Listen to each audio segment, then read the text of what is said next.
अच्छा ऐसा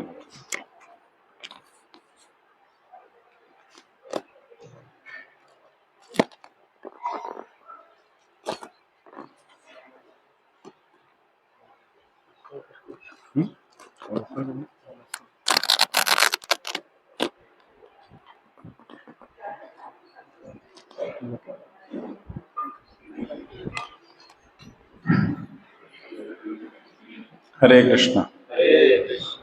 सभी भक्तों से मिलकर हर्ष हुआ और बहुत अच्छी भगवान की सेवा उत्तम हरिनाम से और बहुत सुंदर विग्रह सेवा देख के बहुत प्रसन्नता हुई। हरे कृष्ण।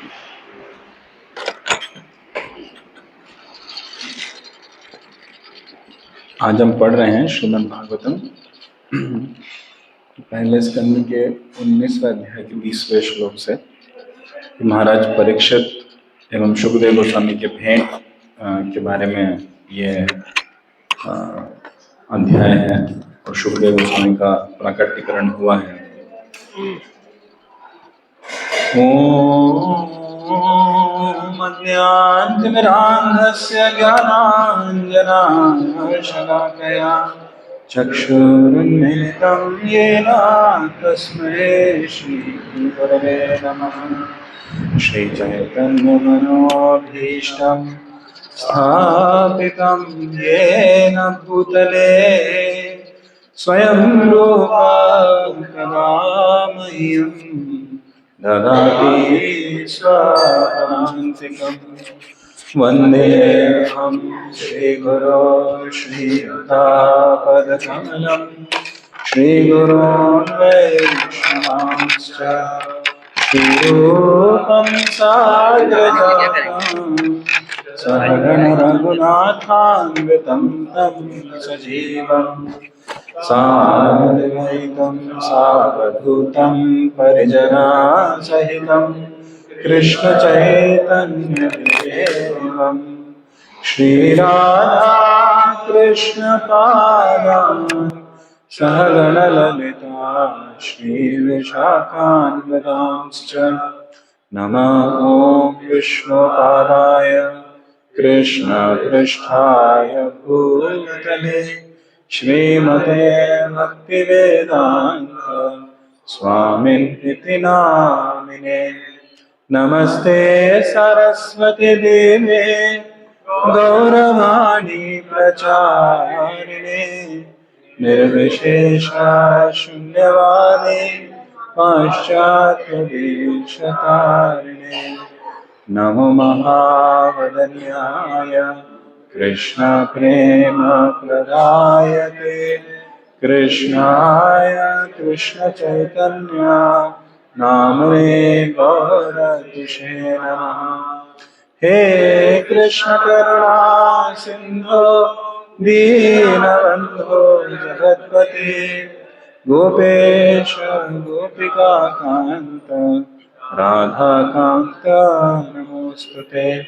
तप्त कांचन गौरांगी राधे वृंदावनेश्वरी वृषभानुसुते देवी प्रणमामि हरिप्रिये।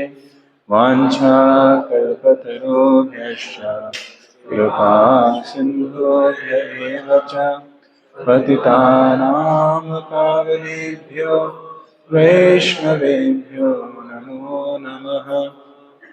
जय श्री कृष्ण चैतन्य प्रभु नित्यानंद श्री अद्वैत गदाधर श्रीवासादि गौर भक्त वृंद। हरे कृष्णा कृष्णा कृष्णा हरे हरे हरे राम राम राम हरे हरे। ओम नमो भगवते वासुदेवाय।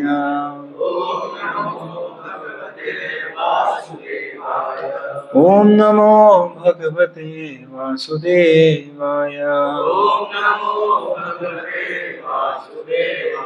ओम नमो भगवते वासुदेवाय।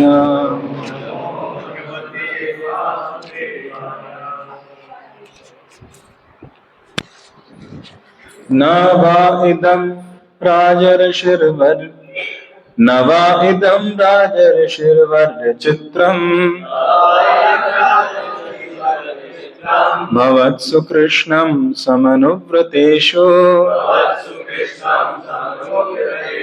येऽभ्यासनं राजकिरीटजुष्टम्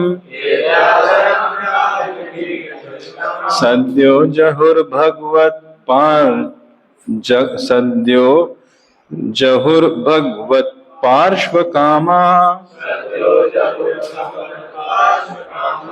न वा इदं राजर्षिवर्यं चित्रम् भवत्सु कृष्णं समनुव्रतेषु येऽभ्यासनं राजकिरीटजुष्टम् सद्यो जहुर्भगवत् पार्श्वकामा न वा इदं राजर्षिवर्यचित्रम् भवत्सु कृष्णं समनुव्रतेषु येऽभ्यासनं राजकिरीटजुष्टम् सद्यो जहुर्भगवत् पार्श्वकामा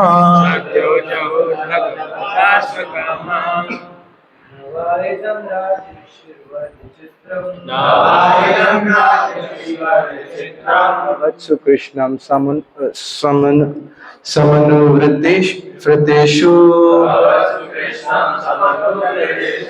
योध्यासनं राजकिरीटजुष्टम् सद्यो जहुर्भगवत् पार्श्वकामा न वा इदं राजर्षिवर्यचित्रम् भवत्सु कृष्णं समनुव्रतेषु ये ध्यासनं राजकिरीटजुष्टम् सद्यो जहुर्भगवत् पार्श्वकामः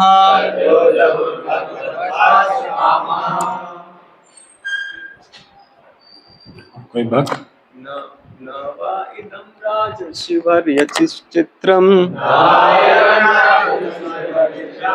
भवत्सु कृष्णं समनुव्रतेषु ये ध्यासनं राजकिरीटजुष्टम् सद्यो जहुर्भगवत् पार्श्वकामा मानते हैं आप डिसाइड करना चाहिए।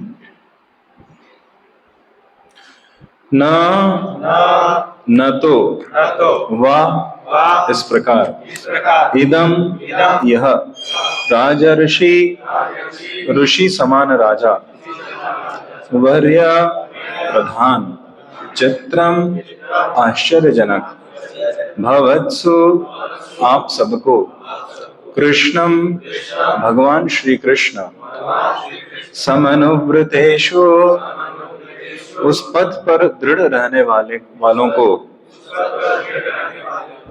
ये जो अध्यासनम सिंहासनारूढ़ राजकिरीट राजमुकुट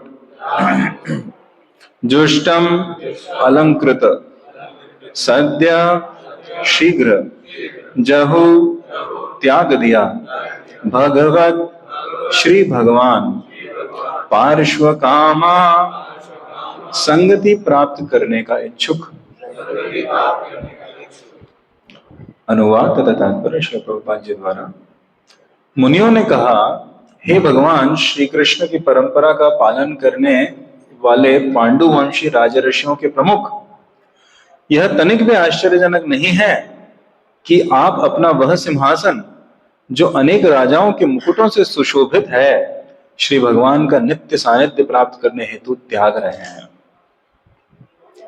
तात्पर्य, अल्पज्ञ राजनीतिज्ञ जो प्रशासनिक पदों पर डटे होते हैं, सोचते हैं कि वे जिन अस्थायी पदों पर हैं वे जीवन की सर्वोच्च उपलब्धि है, अतएव वे उन पदों पर जीवन के अंतिम क्षणों तक चिपके रहते हैं। उन्हें इसका ध्यान कहाँ कि मुक्ति प्राप्त करके भगवत धाम में श्री भगवान के पार्षदों में से एक पद प्राप्त करना जीवन का सर्वोच्च उद्देश्य है।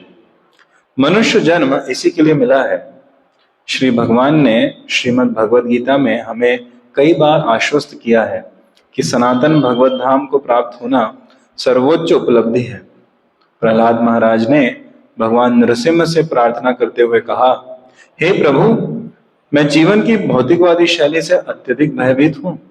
मैं आपके इस भयावने नरसिम्हदेव रूप से तनिक भी भयभीत नहीं हूं। यह भौतिकवादी जीवन शैली चक्की के पाट के समान है जिसके द्वारा हम कुचले जा रहे हैं। हम जीवन की विकराल तरंगों के भयावह भंवर में गिर गए हैं।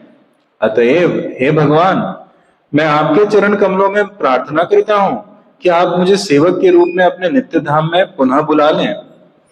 यही इस भौतिकतावादी जीवन शैली की सर्वोच्च मुक्ति है। मुझे इस भौतिकतावादी जीवन का अत्यंत कटु अनुभव है। मैंने अपने कर्मों के वशीभूत होकर जिस जिस योनि में जन्म लिया है, मुझे दो बातों का पीड़ादायक अनुभव हुआ। पहला, अपने प्रिय से विछोह तथा अवांछित से भेंट। इनके प्रतिकार के लिए मैंने जो उपचार अपनाए वे स्वयं रोग से अधिक भयावह निकले। अतः मैं जन्म जन्मांतर एक स्थान से दूसरे स्थान में फिरता रहा और मैं आपसे प्रार्थना करता हूं कि आप मुझे अपने चरण कमलों में शरण दें। पांडव राजा, जो संसार के अनेक संतों से बढ़कर हैं, जीवन की भौतिकतावादी शैली के कटु परिणामों से अवगत थे।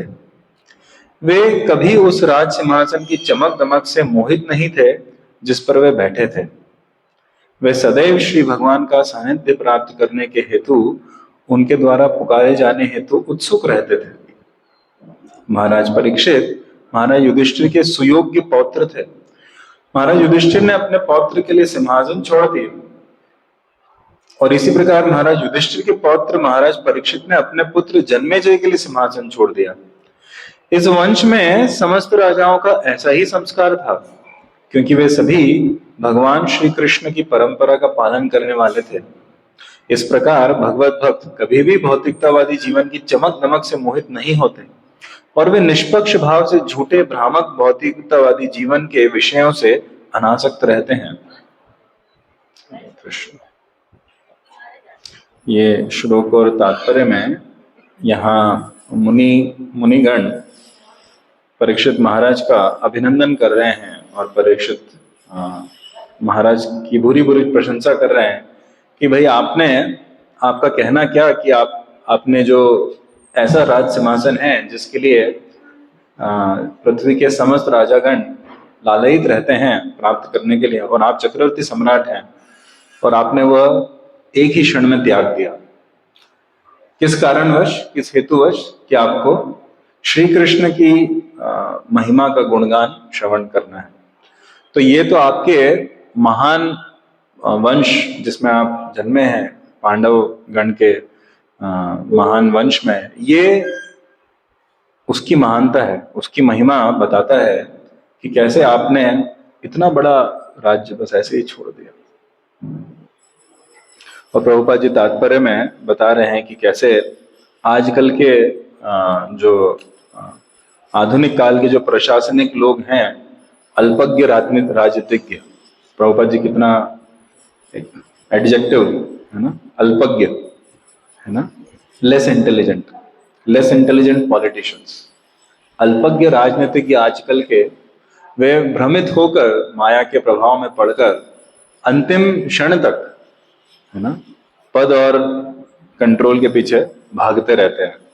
और उसके विपरीत यहाँ पर जो बताया गया है कि कैसे जीवन का सर्वोच्च उद्देश्य क्या है और इस जीवन का एसेंस, इस जीवन का सार क्या है, उसको देखकर परीक्षित महाराज ने ये सब छोड़ दिया। तो प्रभुपाद जी ने पूरे तात्पर्य में यही थीम पर आगे बताया कि प्रहलाद महाराज भी नरसिंहदेव को बता रहे हैं कि मुझे इस संसार का कुछ नहीं चाहिए, उल्टा मैं तो भयभीत हूं कि इस संसार का कुछ मिल जाए मुझे, क्योंकि इस संसार का कुछ मिल गया तो वो चिपका लेगा मुझे यहीं पर, और वो मुझे एक भौतिक जो इच्छाएं हैं उसमें डालकर मेरे जो हृदय का सार है, वो आपके प्रति प्रेम, उसको मुझसे छीन लेगा, है ना।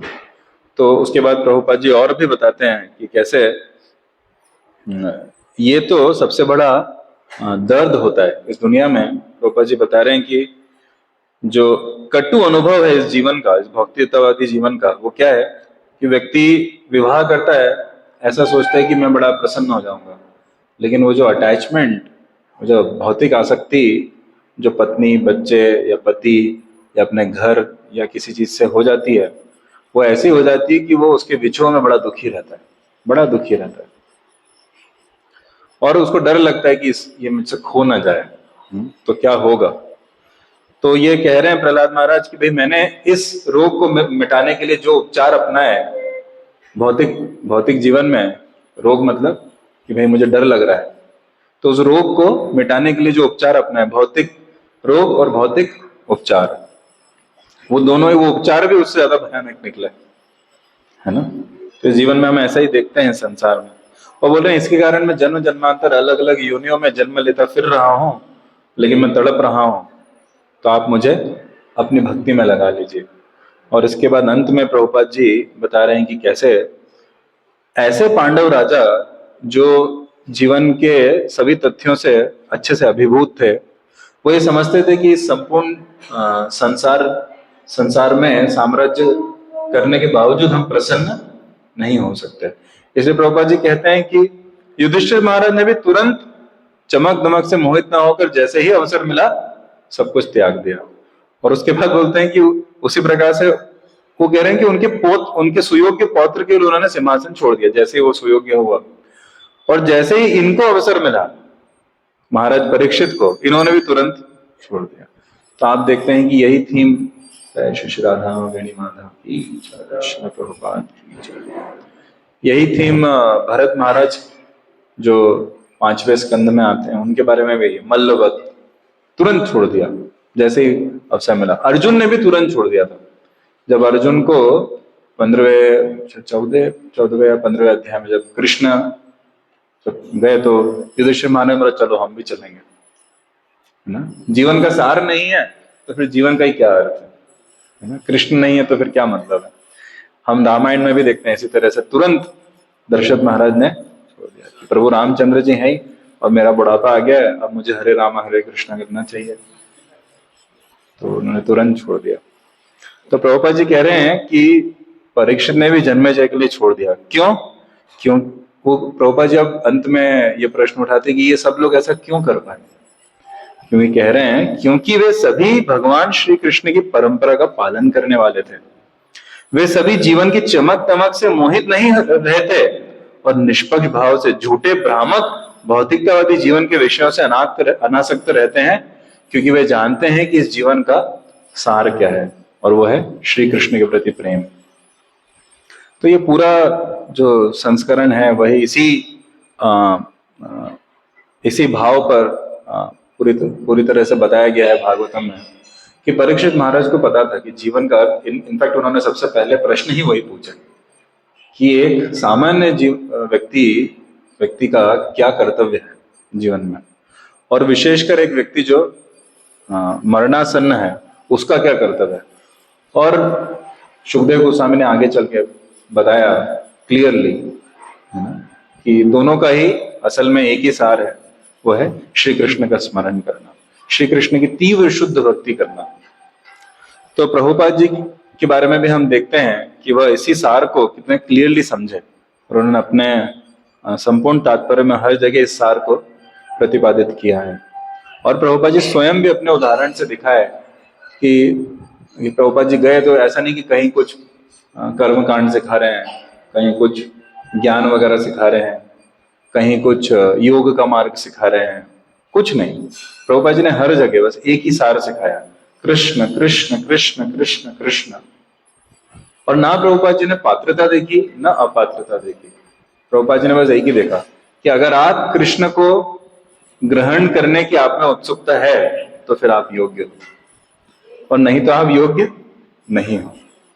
प्रभुपाद जी ने भारत भूमि में जन्मे, बड़े अच्छे कुलों में पले बड़े, है ना, और शास्त्रों के ज्ञान से सुशोभित, है ना, तथाकथित स्मार्त ब्राह्मणों को भी गालियां दी अगर वो कृष्ण को नहीं अपनाए। जैसे कि मथुरा वृंदावन में जो यज्ञिक ब्राह्मण थे, उन्होंने कृष्ण की सेवा करने का बीड़ा नहीं उठाया, तो उनके बारे में भी सुखदेव गोस्वामी कहते हैं कि भाई धिक्कार है। वो स्वयं ही कहते हैं धिक्कार है हमारे जन्म पर, धिक्कार है हमारे ज्ञान पर।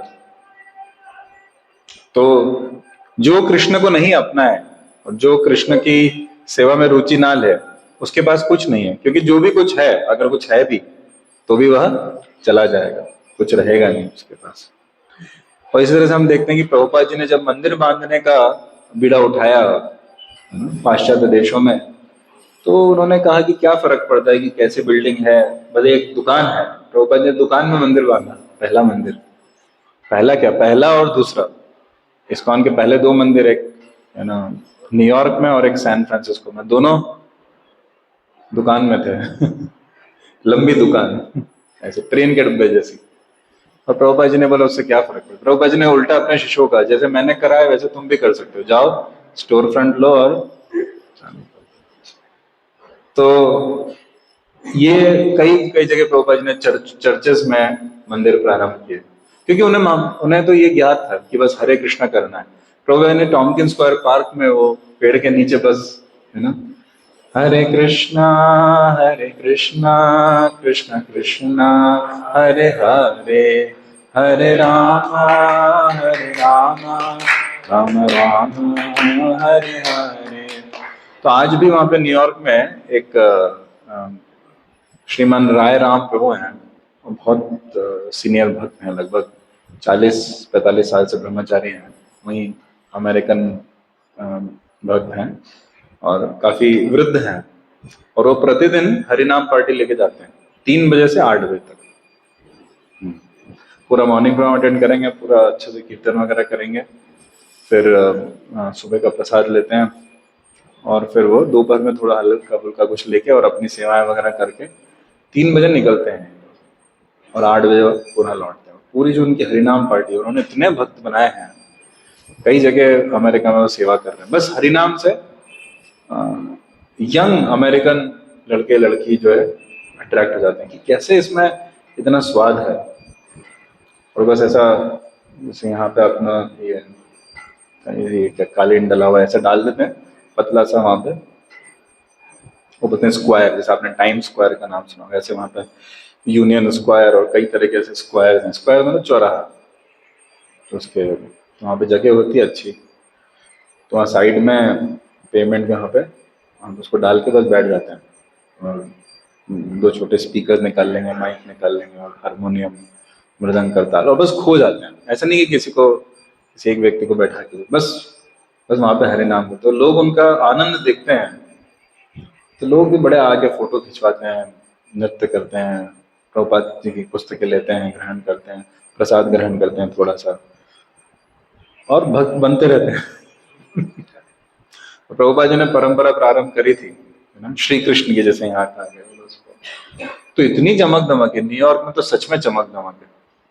पूरे अमेरिका में भी, पूरे विश्व का जो चमक दमक वाला केंद्र है वो अमेरिका है, और अमेरिका का चमक दमक वाला केंद्र न्यूयॉर्क है, और न्यूयॉर्क का चमक दमक वाला केंद्र वो ब्रुकलिन और टाइम स्क्वायर है, जहाँ पे हमारे मंदिर है दोनों मंदिर वहीं आसपास ही हैं, और वहीं पर जो है भक्त लोग बैठ के बिल्कुल, और आप देख सकते हैं कि मैं वो काले वाले अफ्रीकन अमेरिकन भक्त हों, या सफेद वाले अमेरिकन भक्त हों, सफेद वाले यूरोपियन भक्त हों, या ब्राउन वाले इंडियन भक्त हों, सब बस मिलकर वो जो हरिनाम करते हैं, तो हरिनाम ही सार है, बाकी सब बेकार है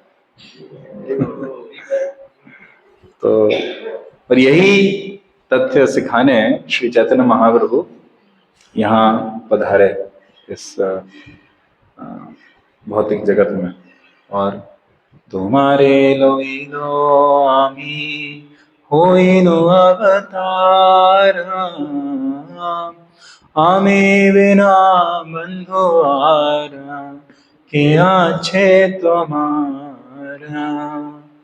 और वो कह रहे थे कि मैं, है ना, गोलोक केरा प्रेम धन हरिनाम संकीर्तन, मैं गोलोक से प्रेम धन लेकर आया हूँ हरिनाम संकीर्तन पर। तो अभी हम दिल्ली में देखे 2 दिन पूर्व कैसे उद्गार महोत्सव में करीब 6-7 हजार युवा लोग थे और सबने प्रण लिया हरिनाम चैंटिंग करने के बाद कि हम नशा नहीं करेंगे। वो क्या बोल रहे थे वो लोग? हम सब ने यह ठाना है भारत को नशा मुक्त बनाना है। तो जब हरिनाम का नशा चढ़ता है तो बहुत आसानी से दूसरे नशे उतर जाते हैं। तो वहां पर एक इंडिया टीवी के जो संस्थापक थे, एडिटर इन चीफ और चेयरमैन, वो आए थे, बड़ी प्रसिद्ध हस्ती हैं। तो उन्होंने प्रॉमिस दी कि आप लोग कभी भी एंटी एडिक्शन कैंपेन करो युवाओं के लिए, हम उसको पूरा उसका जो है प्रचार प्रसार करेंगे टीवी चैनल पर। मिनिस्टर आया था, मिनिस्टर ने 15 लाख रुपए दिए तुरंत प्रोग्राम के लिए। बोला क्या बात है, युवाओं को नशा मुक्त कर सकते हो आप, क्या है आपके पास ऐसा? बोले यही है। हरे कृष्णा कृष्णा कृष्णा हरे हरे, हरे राम राम राम हरे। तो जीवन का सार है कृष्ण, है ना। और यही सीख श्रीमद् भागवतम जगह जगह देती है ना? शुरुआत में ही, प्रारंभ में ही श्रीमद् भागवतम धर्म प्रोजित कैतवोत्र परमो निर्मत्सराणाम वेद्यम वास्तवमत्र वस्तु शिवदम तापत्र योन्मूलनम, की वास्तव वस्तु देने आए हैं, है ना। ये जो ग्रंथ हैं वास्तव वस्तु देने आए हैं। और ये वास्तव वस्तु ऐसी शिवदम, शिवदम मतलब सबसे ज्यादा ऑस्पिशियस, है ना, सबसे ज्यादा शुभ। और इतनी शुभ कि तापत्र योन्मूलनम, ये जो 3 ताप हैं इस भौतिक जगत में हमारे एग्जिस्टेंस के, उसको उन्मूलन, उसको जड़ से निकाल देगी। पुनः किसी प्रकार का कोई भौतिक इच्छा नहीं रहेगी। तो 1922 में जब श्री भक्ति सरस्वती ठाकुर, श्री प्रभु अभय चरण, इनसे उनकी भेंट हुई उल्टाडंगा जंक्शन कलकत्ता में, तो उन्होंने उनको यही कहा कि अभय चरण तो कह रहे थे कि नहीं नहीं, सबसे पहले राजनीतिक जो ये फ्रीडम है ना, राजनीतिक आजादी है, उसको प्राप्त करना चाहिए, उसके ऊपर ध्यान देना चाहिए। लेकिन सरस्वती ठाकुर ने, जैसे कि पहले सुभाष चंद्र बोस को भी कहा था, इनको भी कह दिया कि नहीं, जीवन का सार है कृष्ण प्रेम, कृष्ण भक्ति। और वही सबसे ज्यादा इमरजेंसी, इमरजेंसी क्या, तत्कालीन नहीं, आपातकालीन, वही सबसे ज्यादा आपातकालीन आवश्यकता है, सबसे ज्यादा। और उन्होंने पूरा आर्ग्यूमेंट किया। और बाद में जब अभय लौटे तो अभय कहा कि आज मैं कितना प्रसन्न हूं कि मैं पहली बार जीवन में पराजित हुआ हूं, और ऐसे व्यक्ति से, ऐसे विषय में पराजित हुआ हूं कि मुझे भूरी भूरी मेरे हृदय के अंदर, है ना, भूरी भूरी प्रसन्नता है कि आज मेरे जीवन का सर्वश्रेष्ठ दिन है, क्योंकि आज मुझे मेरे स्वामी मिल गए। और कृष्ण का आंदोलन, चैतन्य महाप्रभु का आंदोलन कितने सक्षम हाथों में है। और उसके बाद आप जानते हैं, इतिहास साक्षी है कि प्रभुपाद जी ने क्या किया। तो चैतन्य महाप्रभु स्वयं भी इसी बात को प्रतिपादित करने के लिए, सभी के सामने रखने के लिए, अपने स्वयं के जीवन में भी उन्होंने कुछ लीलाएं ऐसी करी। तो चैतन्य महाप्रभु का नाम निमाई पड़ा, है ना, उनका नाम विश्वम्बर पड़ा, उनका नाम गौरांग पड़ा। लेकिन अपने शुरुआत के 17-18 वर्षों में उन्होंने कभी भी भक्ति ऐसे नहीं दिखाई, पता ही नहीं चला कि ये कौन है। अद्वैत आचार्य ने इतने हृदय से प्रार्थना करके भगवान को, एक तरह से भगवान का आह्वान किया था कि हे कृष्ण, आप धरती पर पधारें, क्योंकि आपके बिना कोई और आज की परिस्थिति में मनुष्य को तार नहीं सकता है। भाई पहले में इतने सारे आचार्यगण आकर गए हैं, लेकिन अभी की जो परिस्थिति, विशेषकर नवद्वीप की, जहां पर लोग ये सब पोथी पोथी ग्रंथ पढ़कर और एकदम घमंडी हो गए हैं, और बाकी लोगों को तो क्या कहना, अगर ब्राह्मण लोग ही ऐसे हो गए हैं, या जिन लोगों को वेदों का ज्ञान है, जो लोग शास्त्रों से अभिभूत हैं, वे लोग ही अगर ऐसे बर्ताव कर रहे हैं, तो फिर दूसरों के व्यवहार, दूसरों की समझबूझ, क्या कहें इस बाकी दुनिया के बारे में।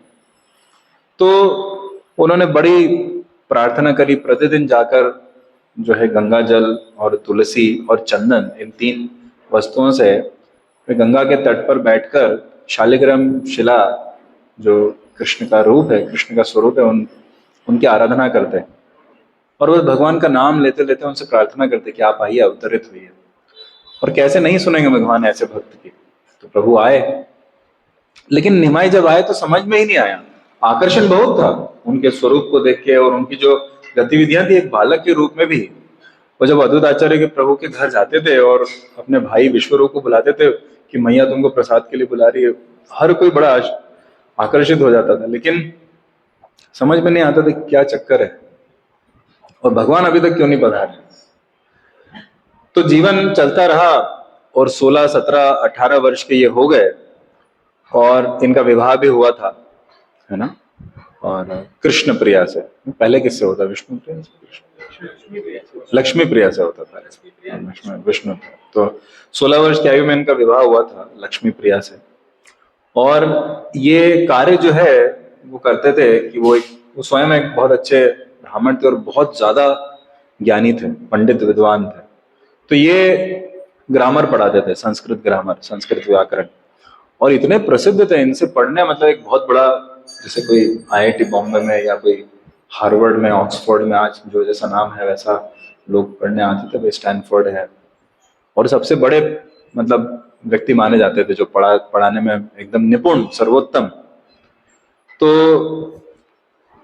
तो एक बार ऐसा हुआ कि जब ये सभी भक्त इनसे बड़े नाखुश थे, क्योंकि ये बड़े घमंड और बड़े गर्व से सबके साथ व्यवहार करते थे ना, और सबको, भक्तों को भी ये तर्क वितर्क में हरा देते थे और कह देते थे कि भक्ति जो है वो निष्कर्ष नहीं है, वह सार नहीं है।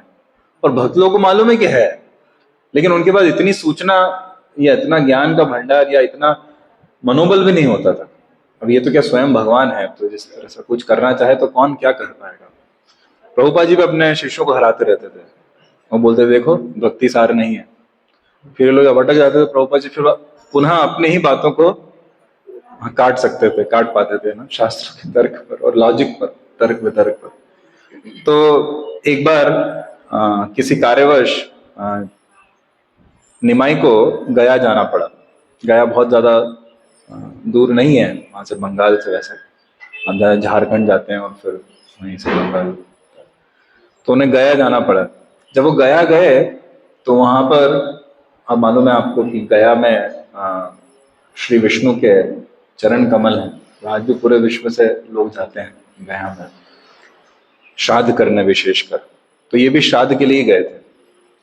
तब क्या हुआ कि इनकी भेंट हुई एक बड़े विशेष व्यक्ति से, और वो भक्त हैं, किसको मालूम है नाम? हाँ,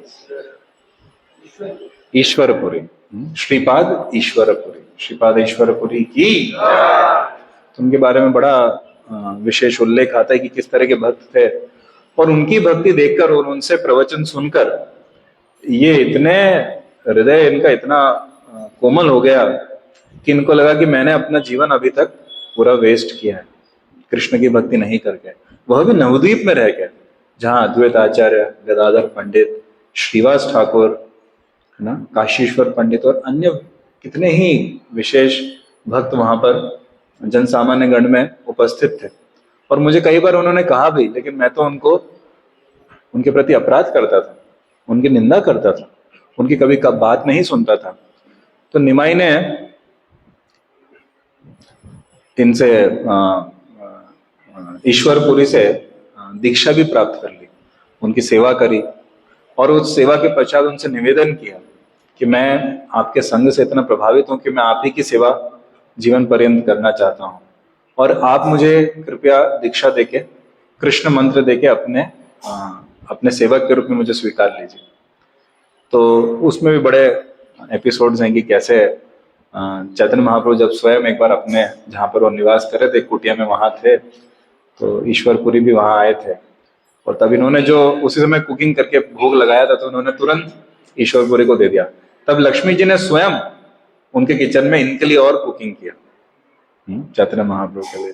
तो कई सारे एपिसोड हैं, और ईश्वरपुरी भी इन्हीं से प्रार्थना करते हैं कि आप अपनी लीला में मुझे अपने गुरु के रूप में सेवा दे रहे हो। तो ये तो बहुत बड़े अचरज की बात है और बहुत बड़ा मजाक है, तो इसमें हंस भी सकते हैं, लेकिन ये तो मेरा सौभाग्य है कि कुछ सेवा आप मुझे प्रदान कर रहे हो आपकी लीलाओं में। तो उन्हीं से प्रार्थना करके उन्हीं को इन्होंने दीक्षा दी थी। और ईश्वरपुरी से क्यों इन्होंने दीक्षा ली, क्यों उनके सेवक बनना चाह रहे थे, तो आचार्यगण बताते कि क्योंकि उन्होंने अपने गुरु की सेवा इतने हृदय से और इतने प्रेम से, इतने निम्न रूप से निम्न सेवक बन के करी, तुच्छ सेवक, जैसे नरोत्तम दास ठाकुर।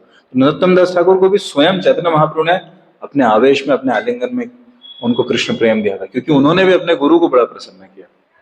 तो महाप्रभु को ऐसे व्यक्ति जो अपने गुरुजनों को बड़े प्रसन्न करते हैं, महाप्रभु स्वयं उनको कृष्ण आवेश देते हैं, उनका सेवक बनना चाहते हैं। तो जब वो पुनः नवद्वीप लौटे ये इस पूरे अनुभव के साथ, और काफी समय रहे थे गया में उनके सानिध्य में ईश्वरपुरी के, तो जब पुनः नवद्वीप लौटे तो नवद्वीप वासी जो उनको शुरुआत में जब जहाँ पर वो है ना एंटर हुए, और वहां पर जो भी नवद्वीप वासी वहां थे, तो जो कुछ भक्त लोग थे, तो वो इनको देख के चौंक गए कि ये तो बड़ा घमंडी व्यक्ति था, इधर उधर चिढ़ाता रहता था, इसकी है ना टांग खींचता रहता था। तो इतने इन्होंने प्रणाम और आदर सम्मान पूर्वक बात करी और सेवा करना चाहते थे। तो ये लोग, भाई कि आज सूर्य जो है पूर्व से ही उगा है ना, क्या हुआ है, और इन्होंने तुरंत मतलब कृष्ण का नाम लेना प्रारंभ कर दिया और वैष्णव को प्रणाम किया। तो वैष्णव सोचे क्या हो रहा है आज, कुछ और चाल तो नहीं है इसकी हमारी टांग खींचने की, है ना। उन्हें विश्वास नहीं हो रहा था कि वही निमाई है ना। पता नहीं, ऐसा बताया तो नहीं है चैतन्य भागवत में, लेकिन हो सकता है उनको टच करके देखा प्रतिदिन, वो भी पुष्प बीन कर, है ना। तो ये सभी लोगों को रहा नहीं है कि कैसे, मतलब तो सभी लोग जाके शुक्लांबर ब्रह्मचारी के यहाँ पहुंच गए, और फिर महाप्रभु आए, और निमाई जैसे ही आए सभी लोगों ने उनको घेर लिया, और निमाई ने सभी को प्रणाम किया।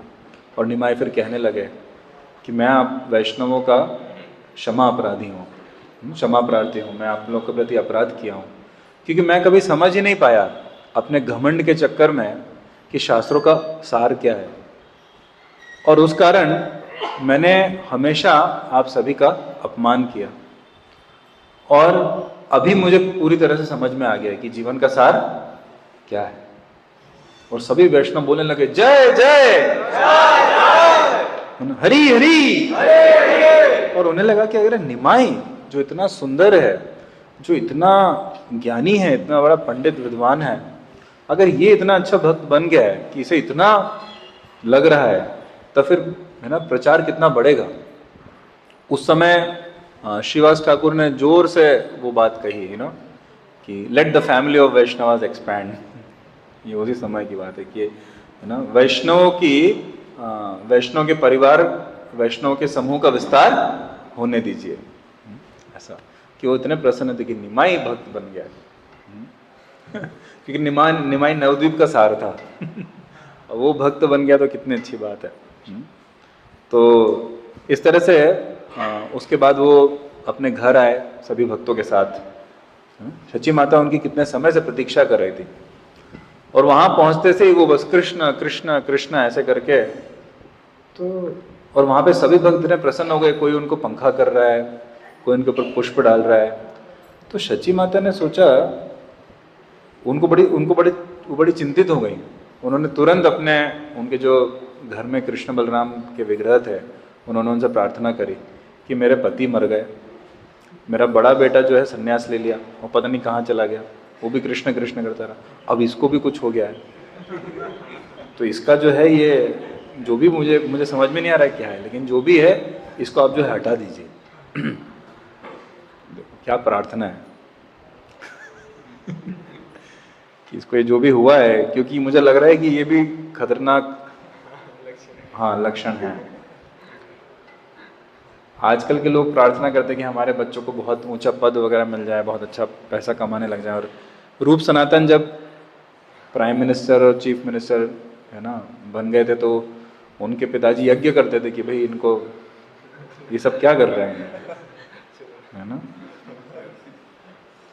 तो एकदम अलग बिल्कुल। तो उसके बाद निमाई ने अपने वो बस भक्तों के साथ हरि नाम संकीर्तन करते रहते और सभी भक्तों की सेवा करते। तो ऐसा कहकर निमाई ने सभी को बताया कि जीवन का सार क्या है। यही निमाई आगे चलकर गंगादास पंडित उनसे मिले उसी दिन शाम संध्या के समय। और गंगादास पंडित इनके ग्रामर टीचर थे, इनके स्वयं, है ना। जब ये गंगादास पंडित एक मतलब वरिष्ठ वैष्णव थे और वो भी बड़े प्रसन्न थे कि निमाई को अक्ल आ गई है। लेकिन निमाई से बड़ा संस्कृत ग्रामर, संस्कृत व्याकरण कोई जानता नहीं था। और नवदीप तो पूरा स्थान था उसका, है ना, पांडित्य का। तो उन्होंने कहा कि तुम्हारे जो स्कूल के छात्र हैं, निमाई पाठशाला ऐसे करके इनकी थी, निमाई पाठशाला, है ना। बोले तुम्हारे जो पाठशाला के छात्र हैं वो कब से तुम्हारी प्रतीक्षा कर रहे हैं। तो निमाई बोले अरे वो किसी से भी सीख लेते, आप सभी यहाँ पर हो, है ना, मान्यगण नवदीप में। पहले ऐसा नहीं बोलते ये, लेकिन वो बोला कि अभी किसी से भी सीख ले। नहीं नहीं, तुम इतने प्रतिभाशाली हो और तुम्हें इतना ज्ञान है और तुम जिस तरह से पढ़ाते हो कोई नहीं पढ़ा पाता। तो वो लोग किसी से पढ़े ही नहीं, खाली बैठे हैं तब से। अच्छा, बोले हाँ तुम्हारी प्रतीक्षा कर रहे हैं, तुरंत जाओ और उनको पढ़ाओ। तो ये गए अपनी निमाई पाठशाला में। तो सभी वहाँ के छात्र जो है अरे अरे आ गए निमाई, निमाई आ गए, निमाई आ गए। तो बैठाया और इन्होंने अगला अध्याय जो है सामने रखा। अब उसमें जो भी कुछ आए ये बोलते हैं इसका मतलब है कि सब कुछ कृष्ण से आ रहा है। ये लोग कंफ्यूज हो गए क्योंकि इतना तो इन्होंने भी पढ़ लिया था अभी तक इन्हीं से कि ऐसा हर चीज का ऐसा मतलब नहीं होता है। जैसे डिवोटी किड्स नहीं होते हैं तो वो क्या बोलते हैं, ए से अद्वैत, बी से बलराम, है ना, सी से चैतन्य। तो कोई बाहर का लड़का कोई आता है तो उसको समझ में ये लोग कहाँ की ABCD लेकर आए हैं। कहीं से भी ले देके घुमा फिरा के जो है भक्त कृष्ण में पहुंच ही जाता है, कहीं से भी लेके घुमा फिरा के, है ना। कोई खाने की वस्तु होगी, भोग लगाया क्या इसको कृष्ण को, अरे तुम लोग को कृष्ण के अलावा और कोई सोचता नहीं है क्या। प्रभुपाद जी के विरुद्ध तो कई लोगों ने बोला भी क्या ये कृष्ण कृष्ण कृष्ण कृष्ण, कुछ और आता नहीं क्या। प्रभुपाद बोले हाँ कुछ और कहाँ आता है, thank you for the compliment. तो ये उनको बोलने लगे सारे शास्त्रों का सार कृष्ण ही है। सारे श्लोक एक ही स्वर में उच्चारण कर रहे हैं, कृष्ण ही तुम्हारे माता है, कृष्ण ही तुम्हारे पिता है, कृष्ण ही तुम्हारे बंधु हैं, कृष्ण ही तुम्हारे सखा हैं, कृष्ण ही तुम्हारे देवता हैं और कृष्ण ही तुम्हारे जीवन का सार है। तो ये लोग समझ ही नहीं पा रहे इसको हुआ क्या है। कुछ लोग आके कंप्लेंट किए गंगादास पंडित से, अरे तुम्हारे इसको समझा ले, इसको क्या हुआ। गंगादास पंडित बोले क्या बोल रहा है वो, बोले ऐसा ऐसा बोल रहा है। तो हंस के बोले ठीक ही तो बोल रहा है। और चैतन्य महाप्रभु कहने लगे, मतलब निमाई कहने लगे, कोई भी, इन्होंने जब प्रश्न उठाए कि तुम ऐसे कैसे बात कर रहे हो, तो निमाई बोले अगर कोई भी व्यक्ति किसी भी शास्त्र का किसी भी अध्याय का अगर पढ़ा रहा है तात्पर्य में कि कृष्ण के अलावा कुछ और उसका सार है, तो ऐसा व्यक्ति निसार है और उसको कभी भी किसी भी शास्त्र का तात्पर्य समझ में नहीं आएगा, क्योंकि उसके ऊपर कृपा ही नहीं होगी। ये मैं अपने मन से नहीं बता रहा हूँ, ये एक्चुअल श्लोक ही है जिसको कहानी के रूप में बता रहा हूँ। तो महाप्रभु ने कहा कि अगर किसी को भी ऐसा लगता है तो उसको कभी नहीं मिलेगा। फिर महाप्रभु बोले किसी को भी अगर अपने पांडित्य पर, है ना, बहुत बड़ा घमंड है तो वो ये समझ सकता है कि वो शास्त्रों के पहले पन्ने को भी नहीं खोल पाया है ना। तो क्योंकि कृष्ण की अनुभूति होते होते से ही वह तुरंत बड़ा नम्र हो जाएगा और कृष्ण के नाम के उच्चारण के आनंद में खो जाएगा। हरे कृष्णा कृष्णा कृष्णा हरे हरे, हरे राम राम राम हरे हरे। तो सारे मतलब ये सो भक्त इनके जो स्टूडेंट्स हैं वो लोग भी सब चौंक गए कि ये तो बड़ा। तो इस तरह से महाप्रभु अपने सभी भक्तों के सामने ये बहुत अच्छे से उन्होंने अपने अलग अलग लीलाओं में इसको बहुत अच्छे से स्थापित किया, इस तथ्य को कि जीवन का सार क्या है। जोर से बोलिए, कृष्ण। जीवन का सार क्या है? कृष्ण। सारे शास्त्रों का सार क्या है? कृष्ण। सारी शिक्षाओं का निष्कर्ष क्या है? कृष्ण। और कुछ भी नहीं है। आप देख सकते हो प्रभुपाद जी ने कभी भी, कोई गृहस्थ है या ब्रह्मचारी है, कोई भारतीय है या कोई अमेरिकी है, कोई माता जी है या कोई प्रभु जी है, कोई यंग है ओल्ड है, उसमें कभी भी कोई भेदभाव नहीं किया। क्यों? प्रभुपाद जी ने बस एक ही देखा, क्या तुम कृष्ण का नाम लेना चाहते हो? क्या तुमको कृष्ण में श्रद्धा है? क्या तुम कृष्ण की सेवा करना चाहते हो? अमीर गरीब में उन्होंने कोई पढ़े लिखे अनपढ़ में, या पहले किसी को गलत आदतें थी आगे गलत आदतें नहीं, ऐसे कभी प्रभुपाद जी कुछ था ही नहीं ऐसा। पात्र पात्र ना देखी, ना करे विचार। तो हम और भी शास्त्रों में, श्रीमद् भागवतम में और चैतन्य चरितामृत में देख सकते हैं ऐसा ही। जैसे आप देखते हैं श्रीवास ठाकुर के साथ महाप्रभु ने कितना प्रेम उन्होंने बरसाया। श्रीवास ठाकुर तो एक गृहस्थ थे। कोई बोल सकता था कि महाप्रभु आप तो सन्यासी जैसे हैं और आप तो भक्त हैं, कि महाप्रभु को फर्क नहीं पड़ता था। इसी तरह से महाप्रभु ने एक सन्यासी छोटा हरिदास, उसमें तो थोड़ा खोट आ गया था, एक आप बाहरी रूप से देखो तो उसको थोड़ी काम वासना आ गई थी, लेकिन महाप्रभु ने उनको पनिशमेंट दिया कि ठीक है आप बाहर जाओ और आप आत्महत्या कर लो। लेकिन थोड़ी सी काम वासना थी, लेकिन उन जैसे कोई दाग लग गया हो गिलास पर, लेकिन उस गिलास के अंदर चरणामृत भी था, उनको कृष्ण भक्ति भी थी। तो महाप्रभु ने उनके मृत्यु के पश्चात उनकी भक्ति को स्वीकार किया। कहने को एक भूत के रूप में कह सकते हो, लेकिन एक आत्मा के रूप में वो आके महाप्रभु को भजन कीर्तन सुनाते, और महाप्रभु ने ऐसे उनको ब्लेस किया और वो गोलोक वृंदावन लौट गया। उनको अगला जन्म नहीं लेना पड़ा। आते चैतन्य चरितामृत में इसका वर्णन। तो आप देखते हैं कि महाप्रभु ने भी हमेशा सार देखा।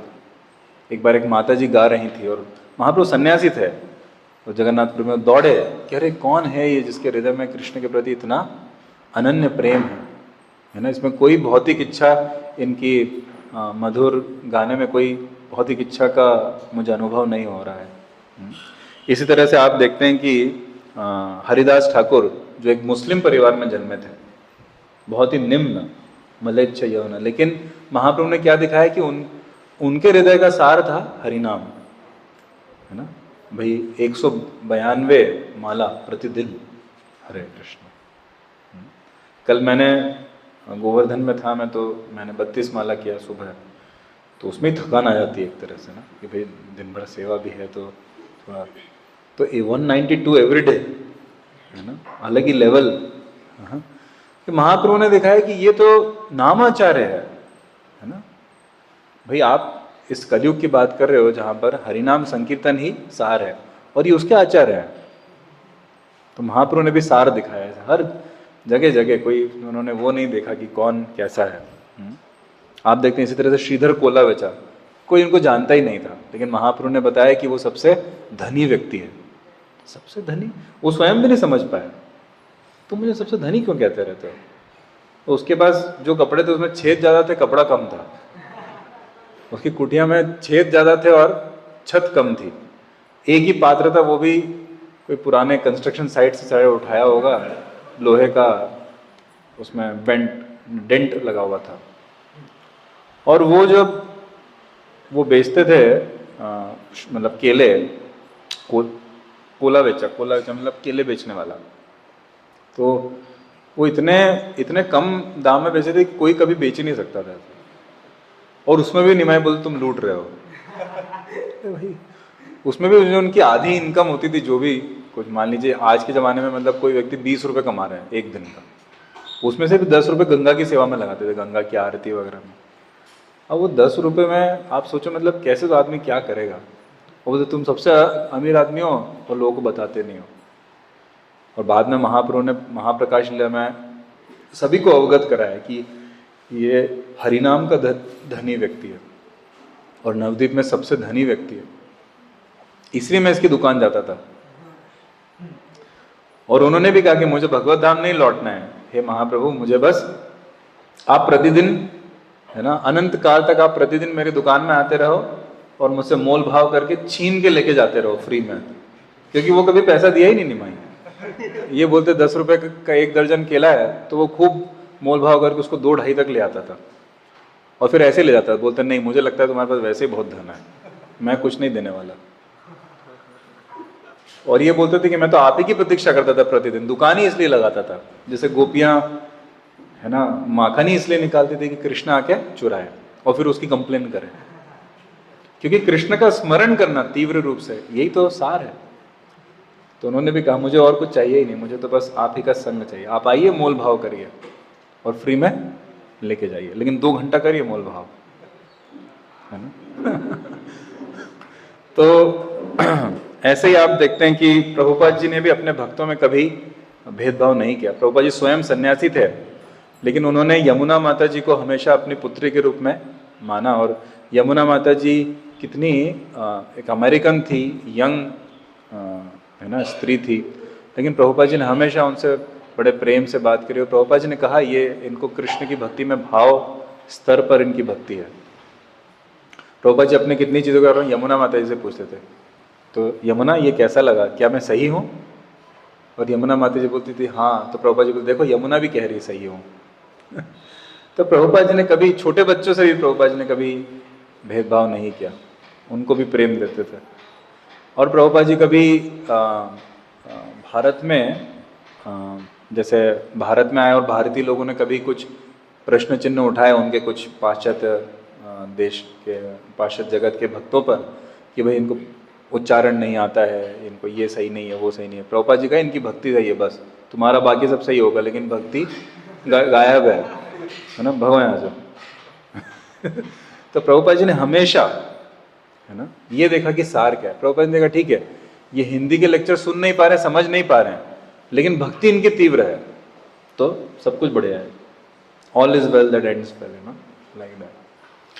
तो ऐसे ही आप देखते हो कि भागवतम में भी गजेंद्र हाथी था और किन किन कार्यों में लिप्त था, लेकिन उसके सार के बारे में बताया कि उसको पिछले जन्म से स्मरण आया विष्णु का, और तुरंत उसने हे अखिल जगत गुरु, उसको तो ये भी नहीं स्मरण आ रहा था एग्जैक्टली कि नाम क्या है भगवान का, वो तो बस संबोधित कर रहा आप जो परम भगवान हैं। और जब विष्णु आए तो उनको देख के पूरा स्मरण आया और फिर उनके नाम कहने लगा वो अगले प्रार्थनाओं में, है ना। इस तरह से आप अजामिल के बारे में देखते हैं कि उनके जीवन में पूरे पापों की श्रृंखला 53 वर्षों तक, लेकिन उन्होंने बस म्रियमाणो हरेर नाम, हरे भगवान हरि का नाम ले लिया।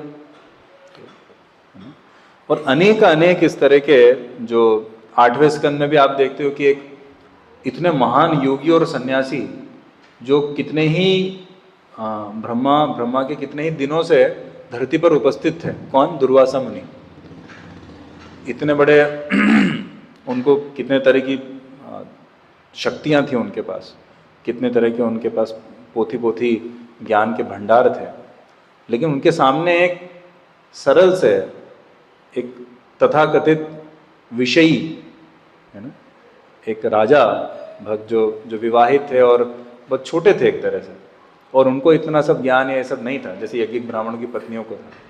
लेकिन भगवान विष्णु ने सबके सामने कितने ही ग्राफिकल रूप से, ना, कैसे हतप्रभ करने वाले तरीके से सबको दिखाया कि देखो मुझे नहीं चाहिए ऐसा कोई बहुत बड़ा ज्ञानी योगी ऋषि मुनि, है ना, जिसके पास बड़ी शक्तियाँ हो, ये हो, मुझे तो अहम भक्त पराधीन, मैं तो अपने भक्तों के हृदय में पराधीन होता हूँ, है ना।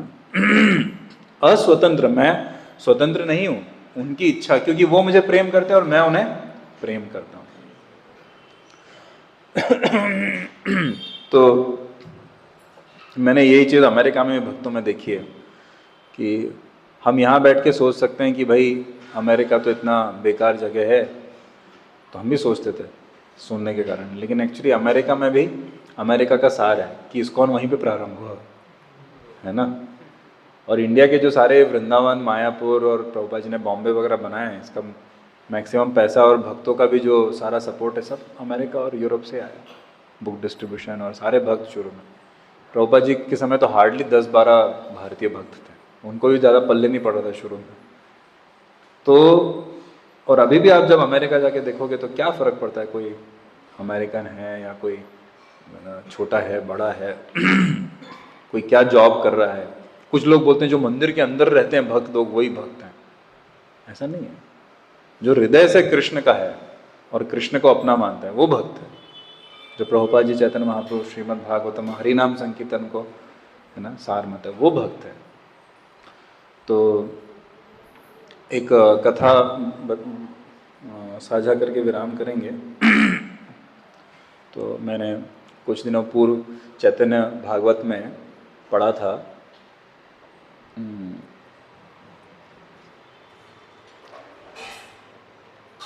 तो एक बार महाप्रभु ऐसे नवद्वीप में जब भक्त बन गए थे तो कई दिन मतलब काफ़ी समय निकल गया, और उसके बाद महाप्रभु एक बार भक्तों के साथ हरिनाम कर रहे थे और एक दिन रोने लग गए सुबह सुबह। बोलते हैं कि भक्त लोग देखे कि क्या कर रहे हैं महाप्रभु।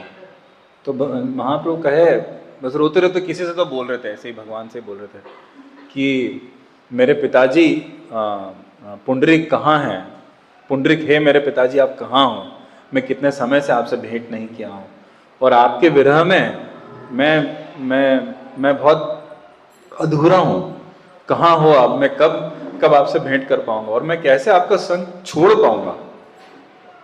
तो भक्तों को समझ में ना थे किसकी बात कर रहे हैं, ये कौन है, ये पुंडरीक।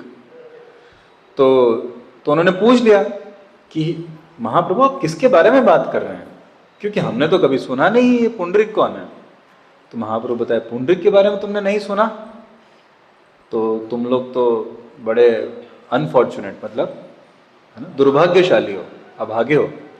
फिर उन्होंने बताया पुंडरीक एक बहुत महान भक्त है कृष्ण का, और वो सदैव कृष्ण के विचारों में खोया रहता है। और पुंडरीक का जन्म चट्टोग्राम में हुआ था, उस समय चट्टोग्राम नाम का एक स्थान था। और वो बताने लग गए कि मेरा सौभाग्य जब जागृत होगा, जब कृष्ण की मुझ पर कृपा होगी, तब मुझे पुंडरीक का संग मिलेगा। बोले कब पता नहीं, पुंडरीक आएगा और मुझे अपना संग देगा। और फिर कहने लगे पुंडरीक के बारे में तरह तरह की चीज़ें बताने लगे कि वो कृष्ण के विरह में है ना, उसकी आंखों से मोती जैसे आंसू टपकते रहते हैं। और बताने लगे कि पुंडरीक गंगा से इतना प्रेम करता है, इतना आदर करता है कि उसने आज तक कभी गंगा में पैर नहीं रखा है, कभी नहाया नहीं है।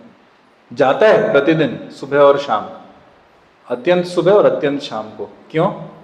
क्योंकि तब उसे ऐसे लोग देखने को नहीं मिलते जो भौतिकतावादी लोग हैं और वो अपने गंदे कपड़े गंगा में धो रहे हैं, कभी कभी कुछ भी उल्टी सी चीज़ें कचरे वगैरह गंगा में डाल देते हैं।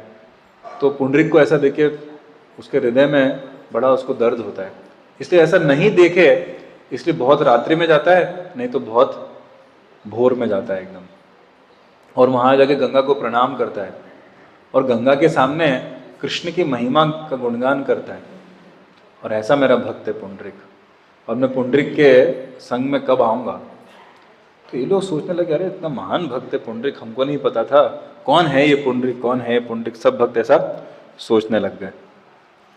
तो और महाप्रभु कहे कि वो देखने में बड़ा आम कर्मी लगता है ना, और कोई भी उसको देख के चकरा जाएगा, सब समझ में नहीं आएगा कि ये भक्त है, लेकिन वो मेरा बड़ा विशेष भक्त है। अब क्या है कि देखो, जब कृष्ण किसी जीव से आकर्षित होते हैं तो ऐसा हो ही नहीं सकता कि वो जीव आकर्षित ना हो, है ना। कैसा हो सकता है ऐसा, पूरी दुनिया ही भगवान की है कण कण में भगवान है और सभी के हृदय में भगवान है परमात्मा के रूप में। तो पुंडरीक विद्यानिधि जो चट्टोग्राम में थे, उनको एक तीव्र इच्छा हुई कि मुझे नवद्वीप जाना है, पता नहीं क्यों, लेकिन मुझे नवद्वीप जाना है। तो उनके कई सारे शिष्यगण भी थे, महान भक्त थे वो, तो और एकदम राजा की तरह रहते थे। तो पूरा अपना पलटन लेके, कारवान लेके एकदम आ गए नवद्वीप।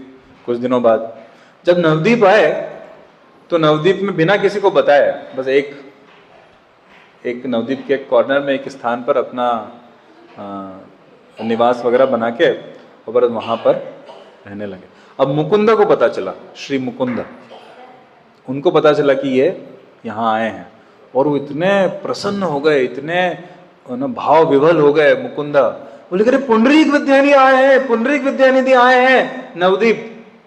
लेकिन किसको बताया उसके बारे में, क्योंकि इनका जो चाल चलन था बाहरी रूप से वो ऐसा था कि